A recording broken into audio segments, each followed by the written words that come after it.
आप सभी का विकास से स्टडी पॉइंट चैनल पर स्वागत करता हूं। डेली करंट अफेयर्स क्यूज में आज हम देखने वाले हैं 14 जनवरी की करंट अफेयर्स को, जो कि सभी परीक्षाओं के लिए महत्वपूर्ण रहेगी। तो पहला क्वेश्चन है, निम्न में से किस दिन हर साल राष्ट्रीय मानव तस्करी जागरूकता दिवस मनाया जाता है? ऑप्शन ए 10 जनवरी, बी 11 जनवरी, सी 12 जनवरी, डी 13 जनवरी। तो इसका सही आंसर हो जाएगा 11 जनवरी को। संयुक्त राज्य अमेरिका में राष्ट्रीय मानव तस्करी जागरूकता दिवस प्रतिवर्ष 11 जनवरी को मनाया जाता है। सीनेट ने 2007 में इस दिवस की स्थापना मानव तस्करी और आधुनिक दासता की ओर ध्यान आकर्षित करने और इसका विरोध करने के लिए की थी। अगला प्रश्न है, प्रश्न संख्या 2, निम्न में से किस राज्य में की इपान्योर नामक भारत का पहला बायोहैपी जिला बनाया जा रहा है? Option A Paschim Bangal, B Bihar, C Arunachal Pradesh, D Tamil Nadu. तो इसका सही आंसर हो जाएगा ऑप्शन सी अरुणाचल प्रदेश। भारत का पहला बायोहैपी जिला अरुणाचल प्रदेश के नवगठित की इपान्योर जिले में बनाया जा रहा है, जहां जैव विविधता संरक्षण और मानवीय कल्याण को एकीकृत करके सतत विकास मॉडल लागू किया जा रहा है, जो कृषि वैज्ञानिक M.A. स्वामीनाथन की बायो हैप्पीनेस की अवधारणा पर आधारित है। अगला प्रश्न है, प्रश्न नंबर 3, हल्दिया किस राज्य में स्थित है जहां भारतीय नौसेना नया नौसैन्य अड्डा स्थापित करेगी? Option A Bihar, B Paschim Bangal, C Tamil Nadu, D Gujarat. तो इसका सही आंसर हो जाएगा बी पश्चिम बंगाल। इसके मुख्य बिंदु हैं, पश्चिम बंगाल की हल्दिया जो हुगली नदी के किनारे और बंगाल की खाड़ी से सीधा जुड़ा हुआ है। इसका उद्देश्य उत्तरी बंगाल की खाड़ी में भारत की नौसैनिक उपस्थिति को मजबूत करना, चीन और बांग्लादेश की गतिविधियों पर नजर रखना और समुद्री डकैती विरोधी अभियानों के लिए तेज प्रतिक्रिया देना। यह बेस फास्ट इंटरसेप्टर क्राफ्ट और new water jet fast attack craft जैसे तेज जहाज़ों को तैनात करेगी।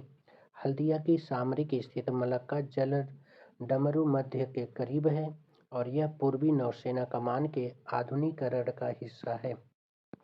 अगला प्रश्न है, प्रश्न संख्या 4, क्रिकेट के इतिहास से भारतीय क्रिकेटर विराट कोहली सबसे ज्यादा रन बनाने के मामले में कौन से खिलाड़ी बन गए हैं? ऑप्शन ए दूसरे, बी तीसरे, सी चौथे, डी पांचवें। तो इसका सही आंसर हो जाएगा ऑप्शन ए दूसरे। सचिन तेंदुलकर ने 644 पारियों और संकारा ने 666 पारियों में ये मुकाम हासिल किया था, लेकिन विराट कोहली ने 624 पारियों में ही 28,000 रन पूरे कर लिए। हालांकि इंटरनेशनल क्रिकेट में सबसे ज़्यादा रन बनाने के मामले में सचिन तेंदुलकर अभी भी विराट कोहली से काफ़ी आगे हैं। अगला प्रश्न है, प्रश्न संख्या 5, निम्न में से किस शहर में 5वीं tri services veterans day parade आयोजित की गई?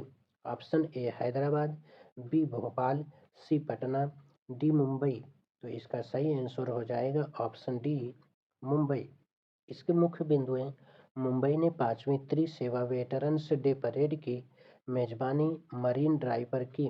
इस कार्यक्रम में 500 से अधिक पूर्व सैनिक, वीरता पुरस्कार विजेता और 80 वर्ष से अधिक उम्र के दिग्गज शामिल हुए। यह आयोजन नेवी फाउंडेशन मुंबई चैप्टर और वेस्टर्न नेवल कमांड के सहयोग से हुआ है। अगला प्रश्न है, प्रश्न संख्या 6, निम्न में से किस भारतीय ने UN सेक्रेटरी जनरल का अवार्ड 2025 जीता है? Option A Prachi Yadav, B Nidhi Jain, C Swati Shanta Kumar, D Avani Chaudhary. तो इसका सही आंसर हो जाएगा ऑप्शन सी स्वाति शांता कुमार।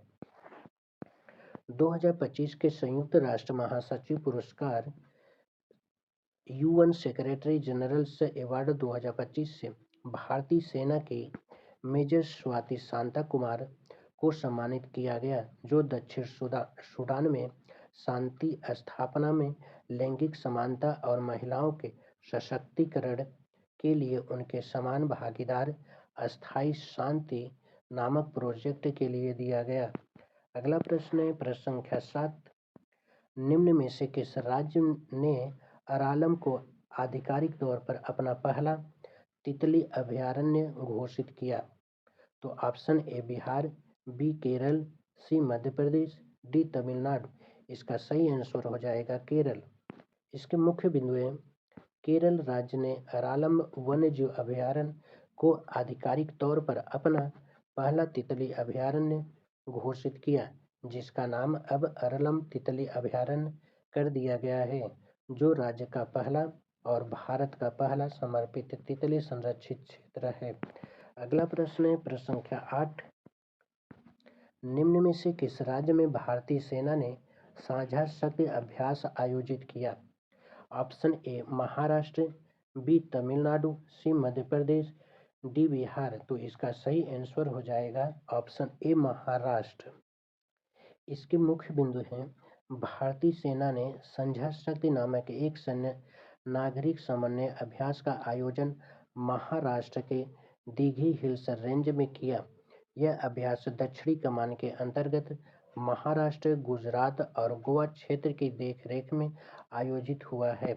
अगला प्रश्न है प्रश्न संख्या 9, दविंदर सिंह गर्चा का 74 साल की उम्र में निधन हो गया।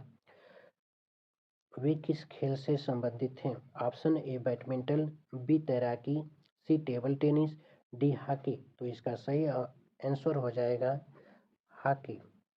इसके मुख्य बिंदु हैं, दविंदर सिंह गर्चा हॉकी के दिग्गज खिलाड़ी थे, जो 1980 मॉस्को ओलंपिक में स्वर्ण पदक जीतने वाली भारतीय टीम के सदस्य थे और 74 साल की उम्र में उनका निधन हो गया। अगला प्रश्न है प्रश्न संख्या 10, निम्न में से किसने दुनिया का सबसे बड़ा एआई फिल्म पुरस्कार जीता? Option A Kiran Rao, B Timothy Chalamet, C Zubair Jalasi, D Stellan Skarsgard. तो इसका सही आंसर हो जाएगा जुबैर जलासी। अगला प्रश्न है प्रश्न संख्या 11, हाल ही में गोल्डन ग्लोब अवार्ड का कौन सा संस्करण आयोजित किया गया, जिसमें ओवेन कूपर टेलीविजन सीरीज में बेस्ट सपोर्टिंग मेल एक्टर का गोल्डन ग्लोब पुरस्कार जीतने वाले सबसे युवा विजेता बन गए हैं? ऑप्शन ए 82वें, बी 83वें, सी 84वें, डी 85वें। तो इसका सही आंसर हो जाएगा ऑप्शन बी 83वें। अगला प्रश्न है प्रश्न संख्या 12, रेवती मोहिते डेरे को निम्न में से किस उच्च न्यायालय की पहली महिला मुख्य न्यायाधीश नियुक्त किया गया? ऑप्शन ए मेघालय उच्च न्यायालय, बी केरल उच्च न्यायालय, सी झारखंड उच्च न्यायालय, डी सिक्किम उच्च न्यायालय। तो इसका सही आंसर हो जाएगा ऑप्शन ए मेघालय उच्च न्यायालय।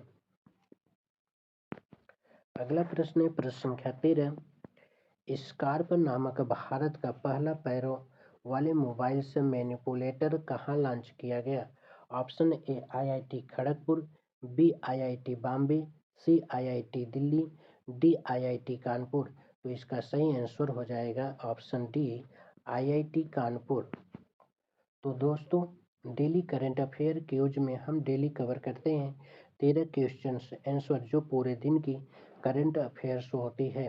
अगर आप लोग इस वीडियो का नोटिफिकेशन रेगुलर लेना चाहते हैं तो इस चैनल को सब्सक्राइब कर लें।